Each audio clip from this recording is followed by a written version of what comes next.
friends, நான் உங்க Subhada zacs kitchen இருந்து இது உங்களுக்கான சேனல் நமது மொழியில்.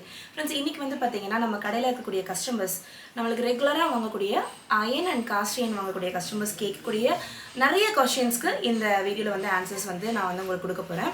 பொதுவா வந்து பாத்தீங்கன்னா நம்ம கிட்ட வாங்கிட்டு போறவங்க வந்து ஃபர்ஸ்ட் இது ப்ரீ சீசன்ட் தவாவை திரும்ப கஞ்சி தண்ணில ஊற வைக்கணுமா, இது எப்படி ஃபர்ஸ்ட் டைம் யூஸ் பண்றது அப்படின்ற டவுட்ஸ் வந்து நிறைய கஸ்டமர்ஸ் கேட்பாங்க. அதுக்கும் இந்த வீடியோல வந்து நான் வந்து ஃபுல் ஆன்சர் டீடைல்ட் ஆன்சர் கொடுத்திருக்கேன். அது வந்து பாத்தீங்கன்னா இது நம்ம யூஸ் பண்ணதுக்கு அப்புறம் நம்ம வீட்ல எப்படி மெயின்டைன் பண்ணனும் அப்படின்றதையுமே இந்த வீடியோல சொல்லிருக்கேன். அடுத்து வந்து பாத்தீங்கன்னா நம்ம வீட்ல வந்து இந்த தோசை தவாஸ்லாம் இருக்கு இல்லையா, அதெல்லாத்தையும் எப்படி நம்ம வந்து கரெக்ட்டா எடுத்து வைக்கிறது, எப்படி நம்ம வந்து அத சீசனிங் போகாம வந்து பாத்துக்கிறது, இது எல்லாத்தையுமே ரொம்ப டீடைலா இந்த வீடியோல வந்து எக்ஸ்பிளைன் பண்ண போறேன். அடுத்து வந்து பாத்தீங்கன்னா நம்ம வீடுகள்ல வந்து இருக்கக்கூடிய அதாவது பாத்திரம் சம்டைம்ஸ் வந்து ரஸ்ட் ஆயிடுது, ஏதோ ஒரு பிரச்சனை வந்து இதாயிடுது அப்படின்னா அந்த ரஸ்டான பாத்திரத்தை எப்படி நம்ம திரும்ப புழக்கத்துக்கு எடுத்துட்டு வரலாம் அப்படின்றதையும் இந்த வீடியோல வந்து சொல்ல போறேன். ஸோ இந்த வீடியோ வந்து பாத்தீங்கன்னா ஒரு டீடைல் எலாபரேட் வீடியோவா இருக்கும். ஸோ நீங்க ஃபர்ஸ்ட் டைம் இல்ல நீங்க வீட்ல ரெகுலரா iron and cast irons use பண்றீங்க அப்படின்னா இந்த வீடியோ வந்து உங்களுக்கு ரொம்ப ரொம்ப யூஸ்ஃபுல்லா இருக்க போகுது. ஸோ ஸ்கிப் பண்ணாம ஃபுல் வீடியோவும் பார்த்து எப்படி பண்ணணும்னு தெரிஞ்சுக்கோங்க. பொதுவா கடையில இருந்து வாங்கக்கூடிய அயன் காஸ்ட் அயன் பொருட்களை வந்து பாத்தீங்கன்னா வீட்டுக்கு போயிட்டு ஃபர்ஸ்ட் டைம் எப்படி யூஸ் பண்றது அப்படின்ற டவுட் நிறைய பேருக்கு இருக்கு. பொதுவாக வந்து பார்த்தீங்கன்னா காஸ்ட் அயனில் இப்போ நம்ம கடையில் இருக்கிறது எல்லாமே வந்து பார்த்தீங்கன்னா ப்ரீ சீசன்டு தவாஸ் தான். ஸோ நீங்கள் வீட்டில் போய் எக்ஸ்ட்ராவாக பழக்கணுன்ற அவசியம் கிடையாது. அப்போ மொதல் வாட்டி நாங்கள் யூஸ் பண்ணும்போது என்ன செஞ்சு யூஸ் பண்ணணும் அப்படின்ற டவுட் வந்து ஈச் அண்ட் எவ்ரி கஸ்டமர்ஸ் கேட்குறீங்க. ஸோ இன்றைக்கி வந்து பார்த்தீங்கன்னா ஒரு டீட்டெயில்டு வீடியோ நம்ம எப்படி ஒரு பொருட்களையும் ஃபஸ்ட்டு டைம் யூஸ் பண்ண போகிறோம் அப்படின்றத வந்து நான் காட்ட போகிறேன். ஸோ எனக்கு தேவையான கடாய், ஸ்கில்லட், அதுக்கப்புறம் தண்டவாளக்கல், தோசை தவா, இது எல்லாத்தையும் நம்மளுடைய கடை ராஷ் குக்வாஸ்லேருந்து என்னோடய கிச்சனுக்காக நான் வந்து வாங்கிட்டு வந்துட்டேன். ஸோ இப்போ என்னுடைய பொருட்கள் எல்லாமே ரெடியாக இருக்குது. இது எல்லாத்தையுமே வந்து நம்மளோட கிச்சனுக்கு எடுத்துகிட்டு போயிட்டு ஃபஸ்ட்டு டைம் எப்படி யூஸ் பண்ணுறதுன்னு வாங்க காட்டுறேன். நீங்கள் ஃபஸ்ட்டு டைம் ஒரு காஸ்ட் அயன் கடாய் வந்து வாங்குறீங்க அப்படின்னா, அதாவது ப்ரீ சீசன்டு கடாய் வாங்குறீங்க அப்படின்னா அதை நீங்கள் வீட்டில் எடுத்துகிட்டு வந்து அதை வந்து நீங்கள் கஞ்சி தண்ணியில் ஊற வச்சு நீங்கள் சீசன் பண்ணணுன்ற அவசியம் கிடையாது. ஒரு அன்சீசன்டு காஸ்ட் அயன் ஸ்கில்லட்டோடைய லுக்கு நான் உங்களுக்கு இப்போ காட்டுறேன் பாருங்கள். அண்ட் இதோடைய கலர் பார்த்தீங்கன்னா ஒரு சில்வர் கலரில் இருக்கும். நீங்கள் இந்த மாதிரியான பொருட்கள் வாங்கும் போது தான் நீங்கள் ஃபுல்லாக சீசனிங் எல்லாம் வீட்டில் பண்ணுற மாதிரி இருக்கும்.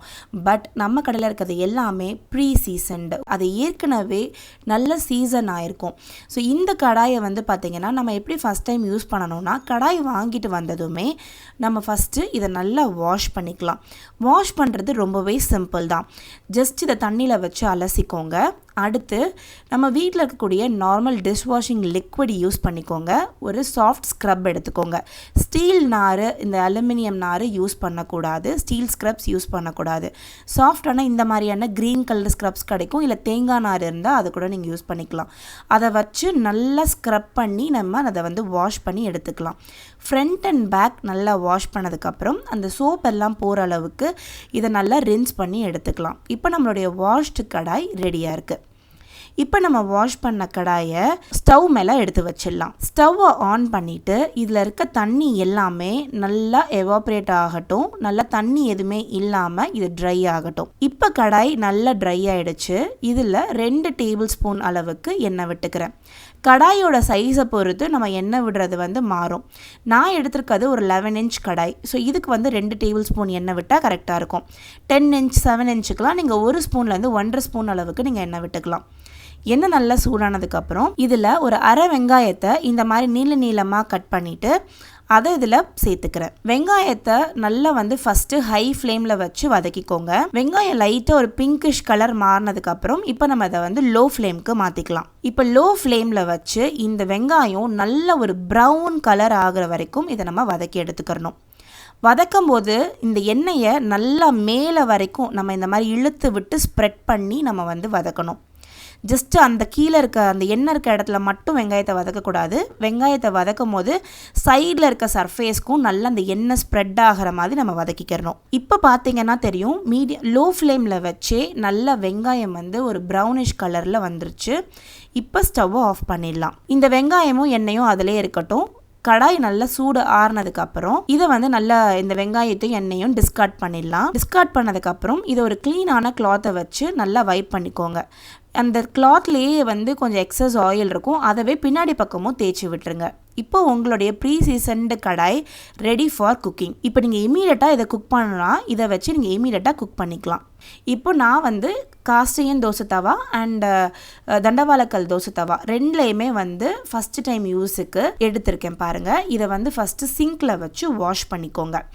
வாஷ் பண்ணிவிட்டு இதை வந்து நல்லா ஸ்க்ரப் பண்ணி வாஷ் பண்ணிக்கோங்க. உங்கள் வீட்டில் எந்த டிஷ்வாஷிங் லிக்விட் யூஸ் பண்ணுவீங்களோ அதை வச்சே நீங்கள் வந்து இதை நல்லா கழுவிக்கோங்க. இதை நல்லா ஸ்க்ரப் பண்ணி கழுவுனதுக்கப்புறம் இதை நல்லா தண்ணியை வச்சு அலசிக்கோங்க. அடுத்து இப்போ இதை வந்து ஒரு ஸ்டவ்வில் எடுத்து வச்சிடலாம். ஸ்டவ்வில் எடுத்து வச்சுட்டு இந்த தண்ணி எல்லாமே நல்லா ட்ரை ஆனதுக்கப்புறம் இதில் 1 டேபிள் ஸ்பூன்லேருந்து 2 டேபிள் ஸ்பூன் அளவுக்கு எண்ணெய் விட்டுக்கலாம்.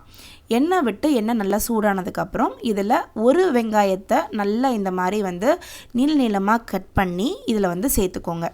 சேர்த்துட்டு இந்த வெங்காயம் எல்லாமே நல்லா ப்ரௌன் கலராக வர வரைக்கும் வதக்கணும்.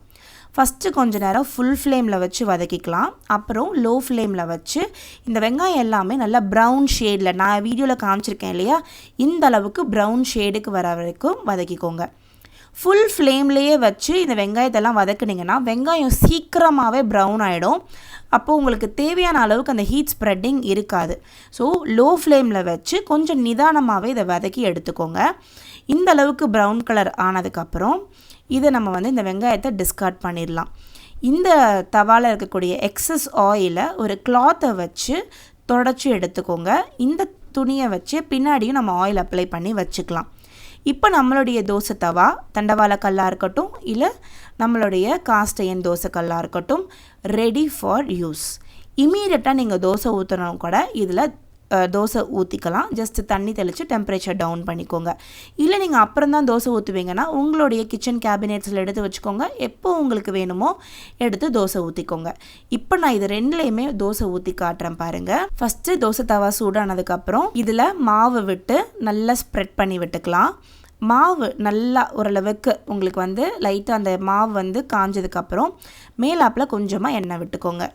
அவ்வளோதான். இது அதுவாகவே எலும்பி சூப்பராக வந்து வரும்.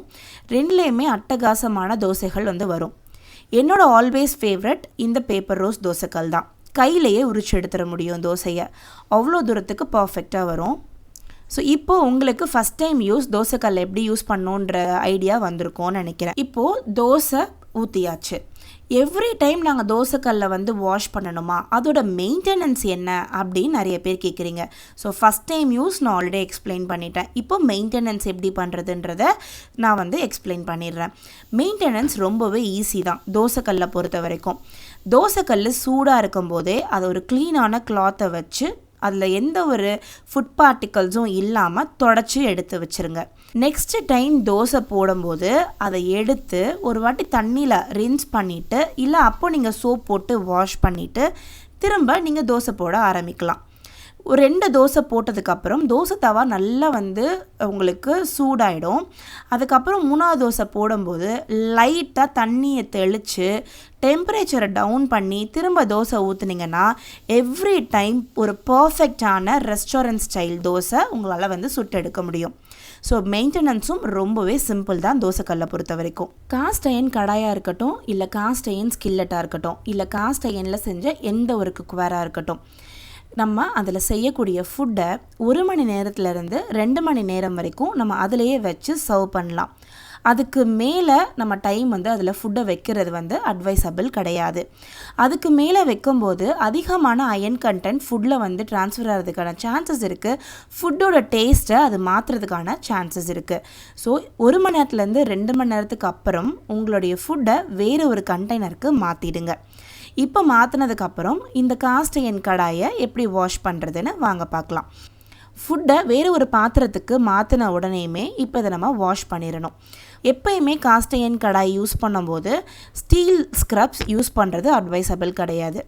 நீங்கள் தேங்காய் நார் வச்சு நீங்கள் வந்து தாராளமாக வாஷ் பண்ணலாம். அப்படி இல்லைன்னா சாஃப்ட் ஸ்க்ரப் இந்த மாதிரியான க்ரீன் ஸ்க்ரப்ஸ் வச்சு இதை வந்து நீங்கள் வாஷ் பண்ணிக்கலாம். இதை நல்லா வாஷ் பண்ணதுக்கப்புறம் இதை வந்து ஸ்டவ் மேலே எடுத்து வைங்க. ஸ்டவ்வை ஆன் பண்ணிக்கலாம். ஆன் பண்ணிவிட்டு ஒரு 10 செகண்ட்ஸ் லைட்டாக ஹீட் பண்ணோம் அப்படின்னா இதில் இருக்கக்கூடிய தண்ணி எல்லாமே நல்லா ட்ரை ஆகிடும். ட்ரை ஆனதுக்கப்புறம் இதில் ஆயில் அப்ளை பண்ணிடலாம். உள்ளுக்குள்ளேயும் நல்லா எல்லா பக்கமும் போகிற மாதிரி ஆயில் அப்ளை பண்ணிவிட்டு அதை அப்படியே திருப்பி போட்டு பின்பக்கமும் ஆயிலை அப்ளை பண்ணிடலாம். இதை 10 to 20 செகண்ட்ஸ் தான் நம்ம ஆக்கியிருக்கோம் அப்படின்றதுனால இது ரொம்ப சூடாக இருக்காது. ஒரு 5 நிமிஷத்துலேயே இது சூடு ஆறிடும். அதுக்கப்புறம் நம்முடைய கிச்சன் கேபினெட்ஸில் இதை எடுத்து வச்சுக்கலாம். அடுத்த வாட்டி எப்போ எடுக்கிறீங்களோ அப்போ எடுத்து இதை ரின்ஸ் பண்ணி திரும்ப யூஸ் பண்ண ஆரம்பிச்சிடுங்க. நான் நிறைய கிச்சன் டிப்ஸில் பார்க்கும்போது காஸ்டினுடைய கடாயை வந்து பார்த்திங்கன்னா வாஷ் பண்ணிவிட்டு தொடச்சிட்டு அப்புறம் ஆயில் அப்ளை பண்ண சொல்கிறாங்க. அது கம்ப்ளீட்டாக ராங் மெத்தட். இந்த மெத்தடை ஃபாலோ பண்ணும்போது உங்களுடைய ஃபுட் கலர் சேஞ்ச் ஆகிறதுக்கான சான்சஸ் இருக்குது. சீக்கிரமாகவே உங்களுடைய கடாயோடைய லைஃப் கம்மியாகிறதுக்கான சான்சஸ் இருக்குது. ரஸ்டிங்கும் அதிகமாக ஃபார்ம் ஆகிறதுக்கான சான்சஸ் இருக்குது. ஸோ கண்டிப்பாக காஸ்டையன் கடாயை சூடு பண்ணி ஆயில் அப்ளை பண்ணி எடுத்து வைங்க. இதுதான் ரைட்டான மெத்தட். இப்போ நான் ஷேர் பண்ண இன்ஃபர்மேஷன்ஸ் எல்லாமே உங்களுக்கு ரொம்ப யூஸ்ஃபுல்லாக இருந்திருக்கும் அப்படின்னு நினைக்கிறேன்.